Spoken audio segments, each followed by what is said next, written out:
TNPSC group 1 question paper வந்து 2025 நடந்த question paper நம்ம வந்து அனாலிசிஸ் பண்ணிகிட்ருக்கோம். இது வரைக்கும் பார்த்திங்கன்னா ஒரு 120 கொஷின் வரைக்கும் நம்ம பார்த்துருந்தோம். இன்றைக்கி வந்து 121வது கொஷின்லேருந்து பார்க்க போகிறோம். இன்றைக்கி வந்து பார்ட் 6 வீடியோ, ஏற்கனவே வந்து பார்ட் 5 வீடியோ பார்த்துருக்கேன். அதெல்லாம் பார்க்கலன்னா செக் பண்ணிட்டு வந்துருங்க. ஸோ இன்றைக்கி இப்போ 21லேருந்து பார்த்துருமா. 121 கொஷின் பாருங்கள். இது வந்து ஒரு கூற்று காரணம் டைப்பில் கேட்டிருக்காங்க. கூற்று என்ன கேட்டிருக்காங்கன்னு பார்த்தீங்கன்னா, திமுக இந்தி எதிர்ப்பு போராட்டத்தில் முக்கியமான பங்கெடுத்து கொண்டது அப்படிங்கிறாங்க. கூற்று கரெக்டாக இருக்குது. காரணம் பாருங்கள், திமுக மக்களை தமிழர் என்ற அடையாளத்தால் ஒன்றிணைய வற்புறுத்தியது அப்படிங்கிறாங்க. இதுவுமே கரெக்டு தான். ஆனால் நம்ம என்ன பண்ணியிருப்போம், வற்புறுத்தியதுன்னு இருந்தோன்னே நம்ம வந்து இந்த சென்டென்ஸ் வந்து தப்பாக தான் இருக்கும் அப்படின்னு சொல்லி யோசிச்சிருப்போம். ஆனால் பார்த்திங்கன்னா காரணமும் கரெக்டாக தான் இருக்குது. கூற்றும் கரெக்டு, காரணமும் கரெக்டு. ஸோ ஆப்ஷன் பி தான் அதுக்கு. ஏ மற்றும் ஆர் சரி, மேலும் ஆரின் விளக்கம் ஏக்கு சரியானது அப்படிங்கிறது. இங்கிலீஷில் பார்த்துருவோம். DMK played a leading role in the anti Hindi campaign அப்படிங்கிற assertion correct. It urged people to right under the Tamil identity அப்படிங்கிறது கரெக்டு. Option B. நெக்ஸ்ட்டு பார்த்திங்கன்னா ஒரு ஐஎன்எம் ரிலேட்டட் கொஷின் கேட்டிருக்காங்க. என்ன கேட்டிருக்காங்கன்னு பார்த்திங்கன்னா, 1932ஆம் ஆண்டு செப்டம்பர் 24 பூனா ஒப்பந்தத்தில் கையொப்பமிட்டவர்கள் யார் அப்படின்னு சொல்லி கேட்டிருக்காங்க. காந்தியும் அம்பேத்கரும் சேர்ந்து தான் வந்து சைன் பண்ணியிருப்பாங்க. ஓகேவா. அதாவது தனி வாக்காளர் தொகுதி மேலே எழுதியிருக்கேன் பாருங்களேன். தனி வாக்காளர் தொகுதி வந்து அப்போ ராம்சே மெக்டொனால்டு அப்படின்னு சொல்லிட்டு ஒருத்தர் இருந்திருப்பார்.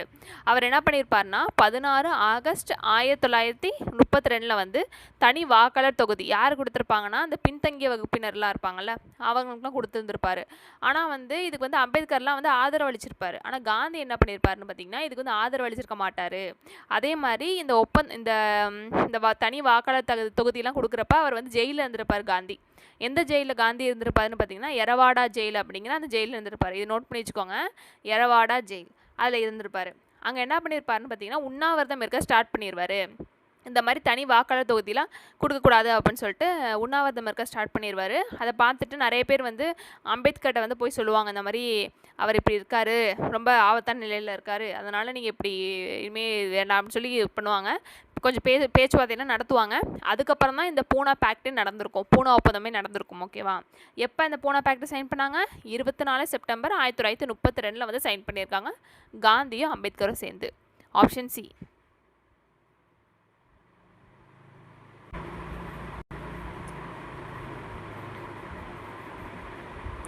நெக்ஸ்ட்டு ஒரு ஐஎன்எம் கொஷின் தான். இது வந்து சரியான பொருத்தங்களை தேர்ந்தெடுக அப்படிங்கிறாங்க. இது பார்த்திங்கன்னா ஃபஸ்ட் ஆப்ஷன் பாருங்கள். இதில் வந்து 2, 3 தான் கரெக்டாக இருக்குது. அதே மாதிரி 1, 4 தப்பாக இருக்குது. தப்பானதையும் பார்த்துருவோம்.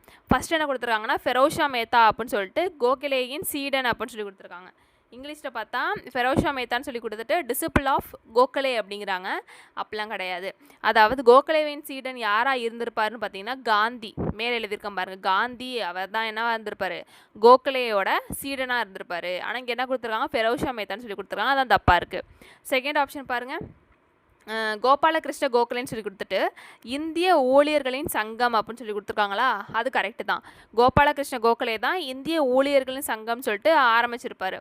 இங்கிலீஷில் பார்த்தா சர்வன்ட்ஸ் ஆஃப் இந்தியன் சொசைட்டி அப்படிங்கிறது இவர் தான் ஆரம்பிச்சிருப்பார். எந்த வருஷம்னு பார்த்தீங்கன்னா 1905 ஆரம்பிச்சிருப்பார். 1905 வந்து ஆரம்பிச்சிருந்திருப்பார். டேட்டும் பார்த்துக்கோங்க. நெக்ஸ்ட்டு பார்த்தீங்கன்னா தேர்டும் கரெக்டு. தாதாபாய் நவ்ரோஜி அவர் வந்து ட்ரெயின் தியரி, வடிகால் கொள்கை அப்படிங்கிறது இவர் எழுதியிருந்திருப்பார். ஓகேவா. வடிகால் கொள்கை, ட்ரெயின் தியரி அப்படிங்கிறது தாதாபாய் நவ்ரோஜி தான் எழுதியிருப்பார். Third correct. ஃபோர்த் ஒன் பாருங்கள், எஸ்என் பானர்ஜின்னு சொல்லி கொடுத்துட்டு சேஃப்டி வால்வ் தியரி,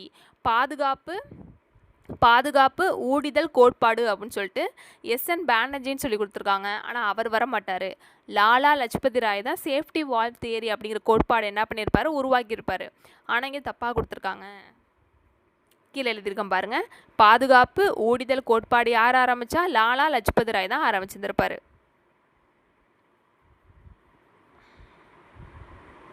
இது வந்து ஒரு அகலாய்வு சம்மந்தப்பட்ட கொஷின் கேட்டிருக்காங்க. அகலாய்வில் கிடைத்த பொருட்களை அகலாய்வு செய்யப்பட்ட இடத்தையும் பொறுத்துக அப்படிங்கிறாங்களா. சங்கு வளையல்கள் இது எங்கே கண்டுபிடிச்சிருக்காங்க பார்த்தீங்கன்னா, வெம்பங்கோட்டை. சங்கு வளையல்கள் அந்த காலத்தில் நம்ம பண்டைய தமிழர்கள்லாம் யூஸ் பண்ண அந்த பொருட்கள் எங்கெங்கெல்லாம் கிடச்சிருக்குன்ட்டு. சங்கு வளையல்கள் வந்து வெம்பங்கோட்டையில் கிடச்சிருக்கு. அதே மாதிரி உரைக்கிணறுன்னு பார்த்திங்கன்னா கீழடியில் கிடச்சிருக்கு. உரைக்கிணறு கீழடியில். ரோம் நாணயங்கள், அதாவது ரோம் நாட்டு நாணயங்கள்லாம் இருக்குல்ல, அது எங்கே கிடச்சிருக்கு பார்த்திங்கன்னா அழகன்குளம். அழகன்குளத்தில் தான் ரோம் நாணயங்கள் கிடச்சிருக்கு. அதே மாதிரி வெள்ளி அச்சு, வெள்ளியாலான அச்சு அப்படிங்கிறது எங்கன்னா துலுக்கர்பட்டி. வெள்ளியாலான அச்சு எங்கே கண்டுபிடிச்சிருக்காங்க? துலுக்கர்பட்டி. ஆப்ஷன் பி 4312 அப்படின்னு தான் வரணும். இது வந்து ஒரு ஹிஸ்ட்ரி கொஷின், வரலாறு சம்மந்தப்பட்ட ஒரு கொஷின். கூற்றுக்காரன் டைப்பில் கேட்டிருக்காங்க. என்னன்னு பார்த்துருவோம். ஃபஸ்ட்டு பார்த்திங்கன்னா கூற்று வந்து அஜ்மீர் சௌஹான்களுக்கு ஒரு மூலோபாய மையமாக இருந்த தபர்ஹிந்தா கோட்டையை முகமது கோரி தாக்கினார் அப்படிங்கிறாங்க. இது கரெக்டு தான். ஓகேவா? அஜ்மீர் சௌஹானுக்கு ஒரு மூலாபாயமாக ஒரு முக்கியமான மையமாக இருந்தது தான் தபர்ஹிந்தா கோட்டை அப்படிங்கிறது. அதை வந்து அட்டாக் பண்ணியிருப்பார். யார் அட்டாக் பண்ணியிருப்பார்? முகமது கோரி வந்து அட்டாக் பண்ணியிருந்திருப்பார். காரணம் சொல்லி கொடுத்துட்டு, அஜ்மீரின் ஆட்சியாளர் பிருத்திவிராஜ் சௌஹான் தபர்ஹிந்தாவிற்கு அணிவகுத்து சென்று முதல் தரைன் போரில் 1191 படையெடுப்பாளரை எதிர்கொண்டார் அப்படிங்கிறாங்க. காரணமும் கரெக்டாக இருக்குது. கூற்றும் கரெக்டு, காரணம் கரெக்டு. ஆனால் வந்து காரணம் கூற்றுக்கான சரியான விளக்கமான எப்படி பார்க்க முடியும்? ஃபஸ்ட்டு காரணம் சொல்லிட்டு அப்புறம் ஏனெனில் அப்படின்னு சொல்லிட்டு அப்புறம் கூற்று நான் சொல்லியிருக்கேன்னா போன வீடியோலையே. இப்போ சொல்லி பாருங்கள். அஜ்மீரின் ஆட்சியாளர் பிருத்திவிராஜ் சௌஹான் தபர்ஹிந்தாவிற்கு அணிவகுத்து சென்று முதல் தரைன் போர் படையெடுப்பாளரை எதிர்கொண்டார். ஏனெனில் அஜ்மீர் சௌஹான்களுக்கு ஒரு மூலோபாய மையமாக இருந்த தபர்ஹிந்தா கோட்டையை முகமது கோரி தாக்கினார் அப்படிங்கிறது இப்போ சொல்லி பாருங்கள். கரெக்டாக இருக்கா? அதனால தான் இதுக்கு ஆப்ஷன் பி அப்படிங்கிறது கரெக்டு. ஏ மற்றும் ஆர் இரண்டும் உண்மை, மேலும் ஆர் என்பது ஏயின் சரியான விளக்கம் அப்படிங்கிறது கரெக்டு. அதே மாதிரி இந்த அணிவகுத்து சென்றார்னு பார்த்தீங்களா? அணிவகுத்து சென்றப்ப கோரிக்கும் பிருத்திவிராஜ் சௌஹானுக்கும் சண்டை நடந்திருக்கும். 1191 வந்து சண்டை நடந்திருக்கும். அதான் வந்து முதலாவது தரைன் போர் அப்படின்னு சொல்லுவாங்களா. அந்த தரைன் போரில் கோரி வந்து தோற்றுருவார், பிருத்திவிராஜ் சௌஹான் வந்து ஜெயிச்சிருவார். அதான் நான் மேலே எழுதியிருக்கேன். கோரி தோற்றுருவார், பிருத்திவிராஜ் சௌஹான் வந்து ஜெயிச்சிருவார். கீழே எழுதியிருக்கேன் பாருங்கள்.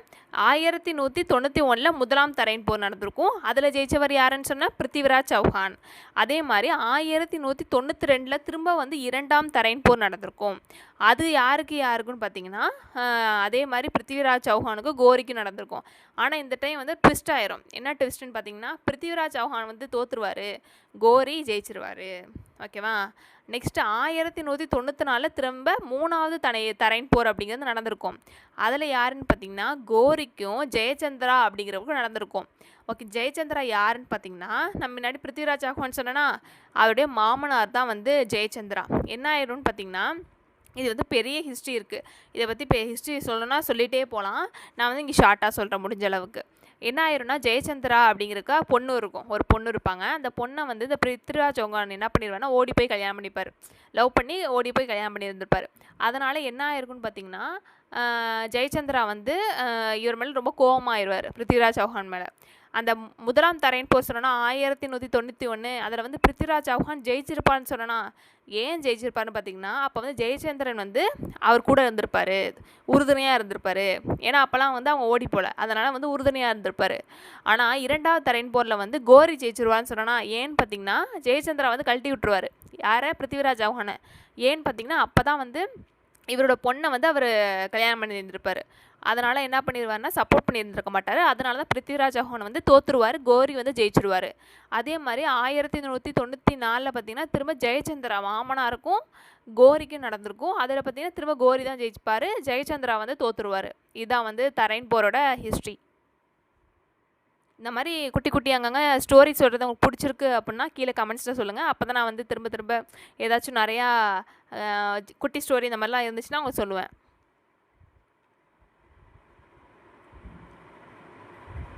நெக்ஸ்ட்டு இந்த கொஷின் பாருங்கள். இதில் என்ன கேட்டிருக்காங்கன்னா ஒரு பாலிட்டி ரிலேட்டடான கொஷின் இது. பின்வரும் இணைகளில் எது சரியாக பொருந்தி உள்ளது அப்படிங்கிறாங்களா. இதில் வந்து 1, 2 கரெக்டாக பொருந்திருக்கு, 3, 4 தப்பாக இருக்குது. ஃபஸ்ட்டு பாருங்கள் அந்தரங்க உரிமை அப்படிங்கிறது. இது வந்து இங்கிலீஷில் பார்த்தா புரியும். ஓகே. ரைட் டு ப்ரைவசி அப்படிங்கிறது என்னென்னா Justice KS Puttaswamy versus Union of India அப்படிங்கிறது கரெக்ட் தான். ரைட் டு ப்ரைவசி பற்றின ஒரு கேஸ் எதுனா Justice KS Puttaswamy versus Union of India அப்படிங்கிறது கரெக்டு. ரெண்டாவது பாருங்கள் பேசிவ் யூத்தனேஷியா அப்படிங்கிறது Common Cause versus Union of India அப்படிங்கிறது கரெக்டாக இருக்குது. ஓகேவா. இது தேர்டு பார்த்திங்கன்னா ரைட் டு ஓட்டுன்னு சொல்லிட்டு ministry of defence versus Babita Punia அப்படின்னு சொல்லி கொடுத்துருக்காங்களா. ஆனால் இது தப்பாக இருக்குது. என்னென்னா ministry of defence versus Babita Punia வந்து எது சம்மந்தப்பட்ட கேஸ்னு பார்த்திங்கன்னா அதாவது பெண்கள் வந்து ஆர்மியில் வந்து தனியாக அவங்களுக்குன்னு ஒரு பர்மனெண்ட்டான ஒரு கமிஷன் இருக்கணும், நிரந்தரமான ஆணையம் வந்து பெண்களுக்கு ஆர்மியில் இராணுவத்தில் வந்து இருக்கணும் அப்படின்னு சொல்லிட்டு தான் இந்த கேஸ் இருக்கும். Ministry of defence versus Babita Punia case அப்படிங்கிறது. ஆனால் இங்கே ரைட் டு ஓட்டுன்னு சொல்லி கொடுத்துருக்காங்க. ஸோ தப்பாக இருக்குது. ஃபோர்த்து பார்த்திங்கன்னா நோட்டா இன் எலெக்ஷன் சொல்லி கொடுத்துட்டு Swapnil Tripathi versus Supreme Court of இந்தியான்னு சொல்லி கொடுத்துருக்காங்களா. அது என்னென்னா இங்கே எழுதியிருக்கேன் பாருங்கள். அந்த ஸ்வப்னல் திரிபாதி அப்படிங்கிறது எதை பற்றின கேஸ்ன்னு பார்த்திங்கன்னா நீதிமன்ற நடவடிக்கைகளை வந்து நேரடியாக வந்து ஒளிபரப்பணும், லைவில் வந்து எல்லாருக்குமே காமிக்கணும் அப்படிங்கிறது தான் அந்த கேஸு. ஆனால் இங்கே நோட்டா அப்படின்னு சொல்லி இங்கே கொடுத்துருக்காங்க பாருங்கள். ஓகேவா. தேர்தலில் நோட்டா அப்படின்னு சொல்லி கொடுத்துருக்காங்க. அதனால் 3-4 தப்பாக இருக்குது. அந்த தப்பானே திருத்திக்கோங்க. அப்போ தான் வந்து நம்ம அடுத்த எக்ஸாம்ஸில் கேட்குறப்ப நம்ம ஈஸியாக ஆன்சர் பண்ண முடியும். தமிழ்லேயே ஒன்ஸ் பார்த்துக்கோங்க. So answer is B.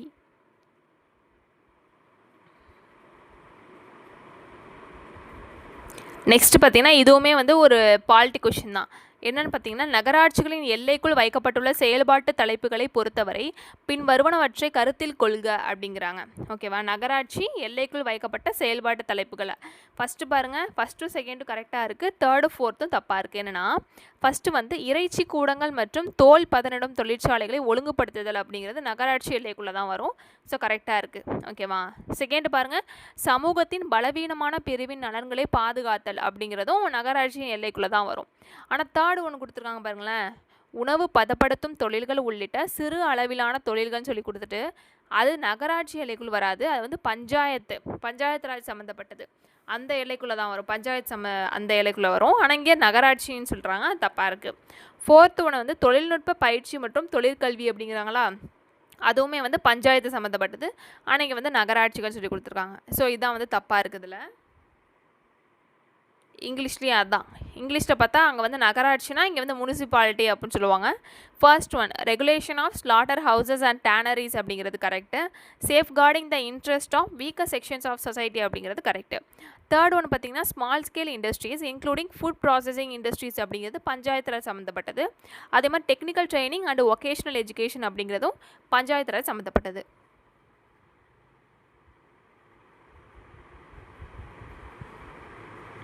Next one பாருங்கள். இதுவுமே வந்து ஒரு பாலிட்டி கொஷின் தான். என்னென்னு பாருங்கள் மத்திய செயலாட்சித்துறையின் பகுதியாக இருப்பது எது அப்படின்னு சொல்லி கேட்டுருக்காங்க. என்னது மத்திய செயலாட்சித்துறையோட அந்த பகுதியாக இருக்கிறதெல்லாம் எதுன்னு பார்த்தீங்கன்னா 1, 2, 4 பகுதியாக உள்ளது, 3 மட்டும் கிடையாது. அமைச்சரவை குழு, குடியரசுத் தலைவர், குடியரசு துணைத் தலைவர், இவங்கெல்லாம் வந்து மத்திய செயலாட்சித்துறையில் ஒரு பகுதியாக இருக்காங்க. ஆனால் மத்திய செயலகம் அப்படிங்கிறது அந்த செயலாட்சித்துறையோட பகுதியாக இருக்காது. So option C. The union executive consist, அந்த யூனியன் எக்ஸிக்யூட்டிவில் யாரெல்லாம் இருக்காங்கன்னா கவுன்சில் ஆஃப் மினிஸ்டர்ஸ் இருக்காங்க, பிரசிடென்ட் ஆஃப் இந்தியா இருக்காங்க, வைஸ் பிரசிடென்ட் இருக்காங்க. ஆனால் சென்ட்ரல் செக்ரட்டரியாட் அதில் கிடையாது. Option C. ஓகே. இதுவுமே வந்து பாலிட்டி கொஷின் தான். என்ன கேட்டிருக்காங்க பாருங்கள், போக்சோ சட்டத்தின் கீழ் ஒரு குழந்தையின் வரையறை என்ன அப்படின்னு சொல்கிறாங்க. அதாவது போக்சோ சட்டத்தின்படி ஒரு குழந்தை அப்படின்னா அதுக்கு என்ன வரையறை வச்சுருக்காங்க, எந்த வயசுக்குள்ளே இருந்தால் குழந்தை, எந்த வயசுக்கு மேலே இல்லைன்னா அது குழந்தை கிடையாது அப்படிங்கிறது என்னென்னா 18 வயதை தான் வந்து அவங்க லிமிட்டாக வச்சுருக்காங்க. 18 வயசுக்கு கீழே இருந்துச்சுன்னா அவங்களாம் குழந்தைகள் அப்படின்னு சொல்லிட்டு பேர். இதே 18 வயசுக்கு மேலே இருந்தாங்கன்னா அவங்க குழந்தைகள் கிடையாது அப்படின்னு சொல்லிட்டு அவங்க ஒரு இது வச்சுருக்காங்க, அதான் கொடுத்துருக்காங்க. ஓகேவா. இதில் வந்து அந்த போக்சோ ஆக்ட் இங்கே மேலே எழுதியிருக்கேன் பாருங்கள். போக்சோ ஆக்ட் அதே மாதிரி எப்போ வந்துச்சுன்னு பார்த்தீங்கன்னா 2012 வந்துச்சு. 2012 வந்து போக்சோ ஆக்ட் அப்படிங்கிறது வந்திருக்கு, போக்சோ சட்டம் அப்படிங்கிறது. இந்த போக்சோ அப்படிங்கிறதுக்கு டெஃபினேஷன் என்ன அப்படின்னா protection of children from sexual offence அப்படிங்கிறது தான். Protection of children from sexual offence. இதில் வந்து ஃபஸ்ட் லெட்டர் தான் எடுத்து தான் போக்சோன்னு வச்சுருக்காங்க. POCSO அப்படிங்கிறது இதுலேருந்து ஃபஸ்ட் லெட்டர் தான் எடுத்து வச்சுருக்காங்க. இதுவுமே வந்து பாலிட்டி கொஷின் தான். கூற்று காரணம் டைப்பில் கேட்டிருக்காங்க. கூற்று என்னென்னா, எந்த ஒரு குடிமகனும் இந்தியாவின் நிலப்பகுதியில் சுதந்திரமாக செல்லும் அல்லது குடியமரவும் வசிக்கவும் உரிமை உண்டு அப்படிங்கிறாங்க. அது வந்து கரெக்டு தான். அது வந்து எந்த ஆர்டிக்கல்னு பார்த்தீங்கன்னா 19 உட்பிரிவு 1 டி அப்படிங்கிறது தான் இந்த ஒரு ஆர்டிக்கல். கூற்று கரெக்டு. ஆனால் காரணம் வந்து இந்த உரிமையானது பெருவாரியான பொதுமக்களின் நலன் கருதியும் எந்த தாழ்த்தப்பட்டோரின் நலன் கருதியும் அரசு விதிக்கும் நிபந்தனை உட்பட்டது அப்படிங்கிறாங்க. அப்படிலாம் கிடையாது. ஸோ காரணம் வந்து தப்பாக இருக்குது. இங்கிலீஷில் பார்த்துருவோம். அசர்ஷன் அப்படின்னா every citizen shall have right to move freely throughout the territory of India or to reside and settle in any part of the country அப்படிங்கிற என்ன ஆர்டிக்கல்னு பார்த்தீங்கன்னா 19 டி அப்படிங்கிறது. ஆப்ஷன் ஏ.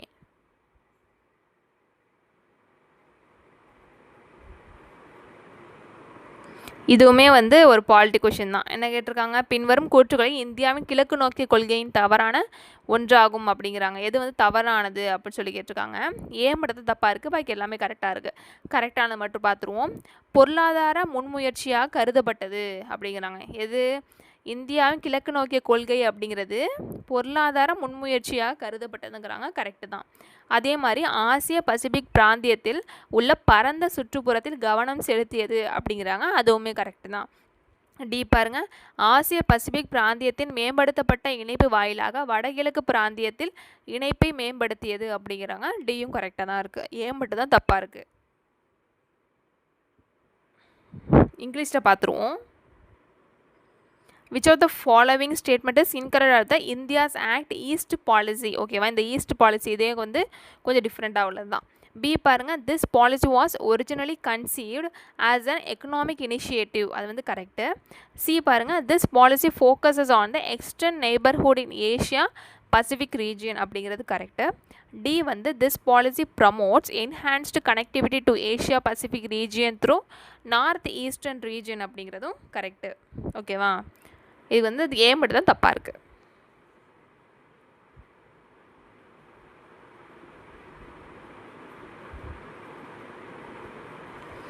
ஓகே, இது வந்து இதுவுமே பாலிட்டி கொஷின் தான். நேஷ்னல் ஹியூமன் ரைட்ஸ் கமிஷன் பற்றி கேட்டிருக்காங்க.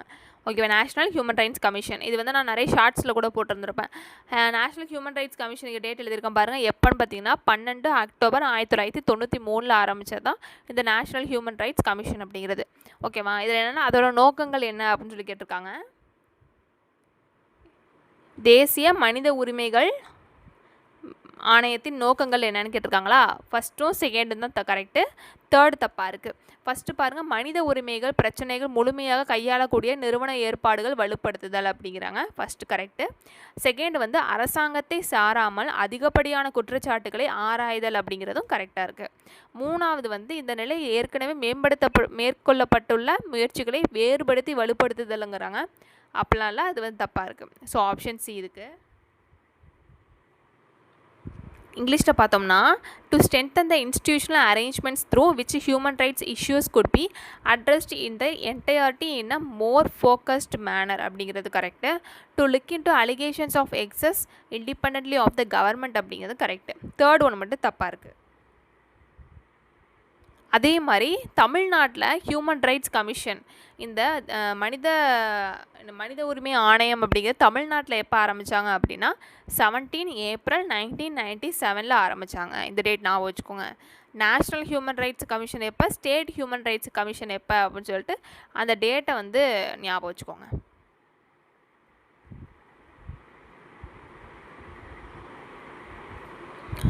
நெக்ஸ்ட்டு வந்து இதுவுமே வந்து ஒரு பாலிட்டி கொஷின் தான். கீழ்கண்டவற்றை பொறுத்துக்க அப்படின்னு சொல்லிட்டு பெண்களுக்கு அதிகாரம் அளித்தன்னு சொல்லிட்டு ஒரு பக்கம் சட்டத்தின் பெயர் கொடுத்துருக்காங்க, ஒன்று வந்து இயற்றப்பட்ட ஆண்டு அப்படின்னு சொல்லியிருக்காங்க. இது என்னென்னா ஏ பாருங்கள், மருத்துவபடியான கருக்கலைப்பு சட்டம் அப்படிங்கிறது 1971 வந்து அந்த சட்டம் வந்து கொண்டு வந்தாங்க. மருத்துவபடியான கருக்கலைப்பு சட்டம் அப்படிங்கிறது 1971. பி பாருங்கள், தேசிய உணவு பாதுகாப்பு சட்டம் அப்படிங்கிறது 2013 கொண்டு வந்தாங்க. அடுத்த மாற்றுத்திறனுடையோருக்கான உரிமை சட்டம் அப்படிங்கிறது 2016 கொண்டு வந்தாங்க, 2016. மனநல பராமரிப்பு சட்டம் அப்படிங்கிறது 2017 கொண்டு வந்திருக்காங்க. ஓகேவா, அது எது வருஷம் அப்படின்னு சொல்லி பார்த்துக்கோங்க. இங்கிலீஷில் பார்த்துருவோம். Medical termination of pregnancy act அப்படிங்கிறது 1971ல், நேஷ்னல் ஃபுட் செக்யூரிட்டி ஆக்ட் அப்படிங்கிறது 2013ல், rights of persons with disabilities act அப்படிங்கிறது 2016ல், மென்டல் ஹெல்த் கேர் ஆக்ட் அப்படிங்கிறது 2017ல். Option B.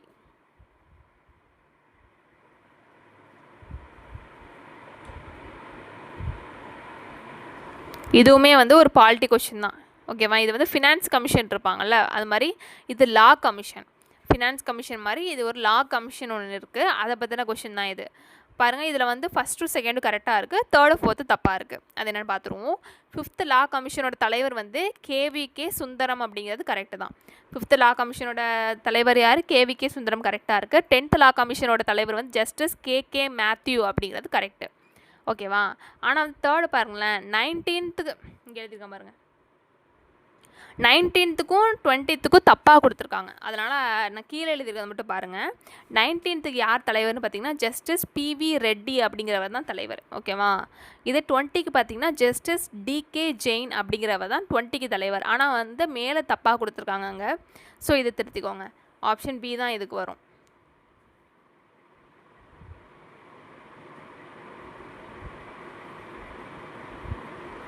இதுவுமே பாலிட்டி கொஷினு, கூற்று காரணம் டைப்பில் கேட்டிருக்காங்க.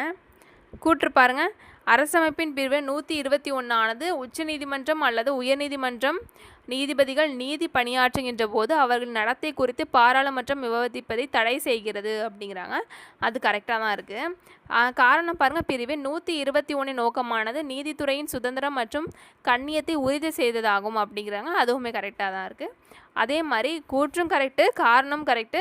காரணம் வந்து கூற்றுக்கான சரியான விளக்கமாகவும் இருக்குது. Option B.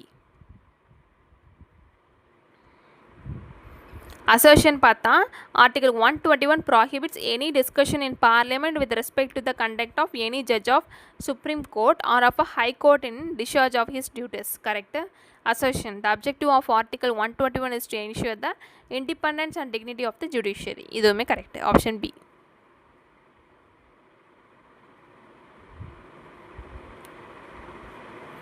இதுவுமே பாலிட்டி கொஷின் தான். ஓகேவா? இது பாலிட்டியில் வந்து கூற்று காரணம் டைப்பு. கூற்றில் என்ன கொடுத்துருக்காங்க பாருங்கள்.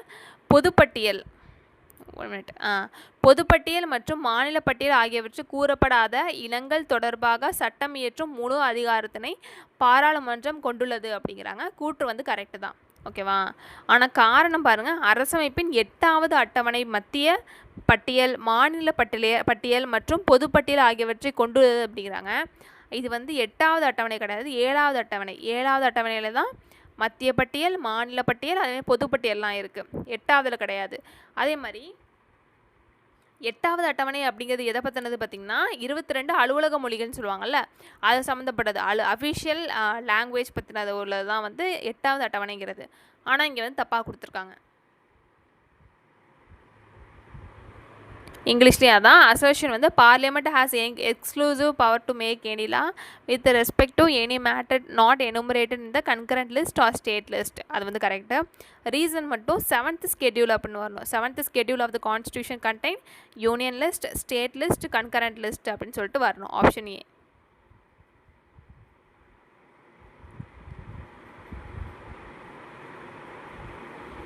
சட்ட விதிகளை பொறுத்துக அப்படின்னு சொல்லி கேட்டிருக்காங்க. மேட்ச் த ஃபாலோவிங் தான். என்னன்னு பாருங்கள். இதில் வந்து தணிக்கை மற்றும் கணக்கு பஞ்சாயத்து விதி எந்த ஆர்டிக்கல்னு பார்த்தீங்கன்னா 243J அப்படிங்கிறது தான் தணிக்கை மற்றும் கணக்கு பஞ்சாயத்து விதி. இது இடஒதுக்கீடு தொடர்புடைய பஞ்சாயத்து விதின்னு பார்த்தீங்கன்னா 243D அப்படிங்கிறது. ஓகேவா? இடஒதுக்கீடு தொடர்புடைய பஞ்சாயத்து விதி 243D. பஞ்சாயத்து தேர்தல் விதின்னு பார்த்தீங்கன்னா 243K. இதே கிராம சபை விதி அப்படின்னா 243A அப்படின்னு சொல்லிட்டு வந்திருக்கணும். Option A. இங்கிலீஷில் பார்த்தோம்னா audit and accounts of panchayat அப்படின்னா 243ல் J, ரிசர்வேஷன் ஆஃப் சீட்ஸ் அப்படின்னா 243ல் D, elections to the panchayat அப்படின்னா 243ல் K, லாஸ்ட்டாக கிராம் சபா அப்படின்னா 243ல் A. ஓகேவா? நல்லா நோட் பண்ணி வச்சுக்கோங்க.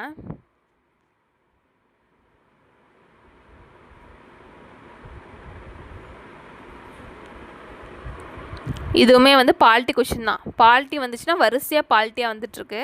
இந்திய குடியரசுத் தலைவரின் சட்டம் இயற்றும் அதிகாரம் குறித்து தவறான கூற்றுகளானது எது வந்து தப்பாக இருக்குது அப்படின்னு சொல்கிறாங்க. ஒன்று மட்டும் தான் தப்பாக இருக்குது. என்னென்னு பாருங்கள், அரசமைப்பு சட்ட உறுப்பு 201 கீழ் எந்த ஒரு மாநிலத்தின் சட்ட முன்வரைவும் எப்பொழுதெல்லாம் குடியரசுத் தலைவரின் ஒப்புதலுக்கு அனுப்பப்படுகிறதோ அப்பொழுது எல்லாம் 15 நாட்களுக்குள்னு சொல்லி கொடுத்துருக்காங்க. 15 நாட்கள் கிடையாது, 6 மாதம் சொல்லி வந்திருக்கணும். 6 மாதத்திற்குள் அவர் அதற்கு தன் ஒப்புதலை வழங்க வேண்டும் என புஞ்ச் ஆணையம் பரிந்துரைத்தது அப்படின்னு சொல்லணும். ஆனால் இங்கே வந்து தப்பாக கொடுத்துருக்காங்க. இது செகண்ட் பாருங்கள், அரசமைப்பின் சட்ட உறுப்பு 111 ஆனது சட்டமியற்றலில் குடியரசுத் தலைவரின் பங்கை தெளிவாக நமக்கு வழங்குகிறது அப்படிங்கிறாங்க. அது கரெக்டாக இருக்குது. தேர்டு பாருங்கள், அரசமைப்பு சட்ட உறுப்பு 123 கீழ் குடியரசுத் தலைவருக்கு அவசர நிலை பிரகடனத்தை பிறப்பிக்க அதிகாரம் கொடுத்துள்ளது. அதுவுமே கரெக்டு. இதுக்கு வந்து ஆப்ஷன் ஏ தான்.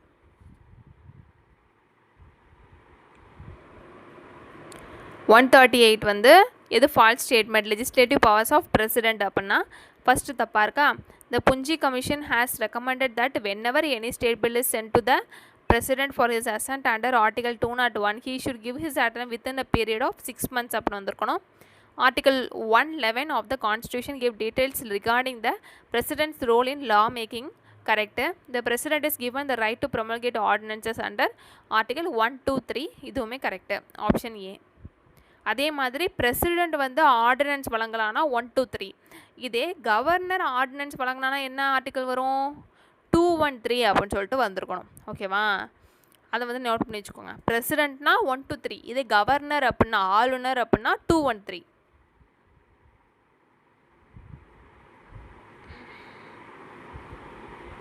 இதுவுமே வந்து ஒரு பாலிட்டி கொஷின் தான். இப்போ சரியானதை பொறுத்துக அப்படிங்கிறாங்க. அதான் குரூப் 1 குரூப் 4 இதெல்லாம் என்ன டிஃப்ரென்ஸ் பார்த்திங்கன்னா, இது எல்லாமே வந்து பல்காக இருக்குது பாருங்கள். அதான் டிஃப்ரென்ஸு. எல்லாமே படிச்சிருப்போம் நம்ம. ஆனால் வந்து நிறைய அந்த கொஷின்ஸை வந்து படித்து நம்ம ஆன்சர் பண்ணுறதுக்கு நமக்கு டைம் மேனேஜ்மெண்ட்டு அங்கே ரொம்ப இதாக இருக்கணும். அதான் குரூப் 1 பொறுத்த வரைக்கும். ஓகே, இதை பார்த்துருவோம். பொருளாதார அல்லது நிதி இயலாமை காரணமாக எவருக்கும் சட்ட நீதி மறுக்கப்படலாகாது என்பது எந்த ஆர்டிக்கல் சொல்லுது அப்படின்னா, உறுப்பு 39A அப்படிங்கிறது தான் ஏக்கு சொல்ல ஆன்சர். ஓகேவா? இதே பி பாருங்கள், கிராம பஞ்சாயத்துகளை ஏற்படுத்த வேண்டும், அவை சுய ஆட்சியின் அலகுகளாக செயல்படுத்த தேவையான அதிகாரம் வழங்கப்பட வேண்டும் என்பது எந்த ஆர்டிக்கல் சொல்லுதுன்னா உறுப்பு 4, அதாவது சரத்து 4 அப்படிங்கிறது தான் சொல்லுது. இதே சீனா, பணிபுரிவதற்கான நியாயமான மற்றும் மனித இரக்கமிக்க சூழ்நிலைகள் உருவாக்கப்பட வேண்டும் மற்றும் பேர்கால உதவி வழங்கப்பட வேண்டும் என்பது எந்த ஆர்டிக்கல்னு பார்த்திங்கன்னா உறுப்பு 42 அப்படிங்கிறது. லாஸ்ட்டாக வேளாண் அல்லது தொழிலக தொழிலாளர்களுக்கு வேலை, வாழ்வூதியம், நல்ல வாழ்க்கை தரத்தை தரவல்ல பணிபுரியும் சூழல் உறுதி செய்யப்பட வேண்டும் என்பது எந்த ஆர்டிக்கல்னு பார்த்திங்கன்னா உறுப்பு 43, அதாவது சரத்து 43 அப்படிங்கிறது. நம்ம வந்து இந்த கொஷின்ஸ்லாம் படித்து நம்ம டயர்டாகிடும்னு நினைக்கிறேன் எக்ஸாம் ஹாலில். அந்த மாதிரி தான் கொஷின்லாம் கேட்குறாங்க. எப்படின்னா நமக்கு வந்து ஆன்சர் தெரிஞ்சாலும் அதை படித்து அதை புரிஞ்சுக்கிட்டு அதை ஆன்சர் பண்ணுறதுக்குள்ளே அது பெரிய போராட்டமாகிடும். அதான் இதில் பிரச்சனை குரூப் 1 பொறுத்த வரைக்கும். Justice should not be denied to any one based on the grounds of economic or financial setbacks அப்படிங்கிறது எதுன்னு பார்த்தீங்கன்னா ஆர்டிக்கல் 39A அப்படிங்கிறது. They be establishment of gram panchayat by providing needful powers to this self governing units அப்படிங்கிறது எந்த article பார்த்தீங்கன்னா article 40. Favorable humanitarian situation to act and to provide maternity benefits to women அப்படிங்கிறது எந்த ஆர்டிக்கல்னா article 42. To ensure work pay, favorable climate to agricultural or skillful labours அப்படின்னா article 43. இது என்னென்னா நீங்கள் வந்து இதில் அந்த சின்ன சின்ன ஹிண்ட் மாதிரி வச்சு படிச்சிருப்பீங்களே, அது மாதிரி வச்சுருந்தாலே நம்ம வந்து ஆன்சர் பண்ணலாம் ஈஸியாக. இப்போ மேட்டர்னிட்டி பெனிஃபிட்ஸ் அப்படின்ட்டு இருக்குது. இப்போ சில பேர்லாம் என்ன பண்ணுவோம், அந்த மேட்டர்னிட்டி பெனிஃபிட்ஸ் மட்டும் படிச்சுருந்துட்டு அதனால் வந்து 42 அப்படின்னு சொல்லிட்டு ஈஸியாக வந்து ஆன்சர் பண்ணியிருந்திருப்பாங்க. அது மாதிரி தான் டிஃப்ரென்ஸே. நெக்ஸ்ட்டு பாருங்கள், இதுவுமே வந்து ஒரு பாலிட்டி கொஷின் தான். என்ன கேட்டிருக்காங்கன்னா அரசியலமைப்பில் பிரிவு 21 பற்றி பின்வரும் கூற்றுக்களில் எது உண்மை அப்படின்னு சொல்லி கேட்டிருக்காங்க. ஃபஸ்ட்டும் செகண்டும் கரெக்டாக இருக்குது, மூணாவது மட்டும் தப்பாக இருக்குது. ஃபஸ்ட்டு பாருங்கள், மகாசாசனத்தில் உள்ள உட்பிரிவுகளில் புகழ்பெற்ற ஒன்றை இந்த பிரிவு நமக்கு நினைவூட்டுகிறது அப்படிங்கிறாங்க. கரெக்டு தான். மகாசாசனத்தில் உள்ள உட்பிரிவுகளில் புகழ்பெற்ற ஒன்றை இந்த பிரிவு நமக்கு நினைவூட்டுகிறது. கரெக்டு.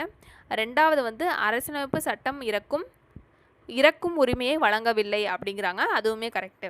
தேர்ட் ஒன் மட்டும், நிர்வாக சட்டத்தால் ஆளப்படும் நாகரிக சமுதாயத்தில் காவல் மரணம் மிக மோசமான குற்றங்களில் ஒன்றாகும் அப்படிங்கிறாங்க. அது நிர்வாக சட்டம் கிடையாது, சட்டத்தின் ஆட்சியாளர் அப்படின்னு சொல்லிட்டு வந்திருக்கணும். அந்த இடத்துல மட்டும் தப்பாக கொடுத்துருக்காங்க. அதனால தான் பி ஆப்ஷன் 1 மட்டும் 2 சரி அப்படிங்கிறது.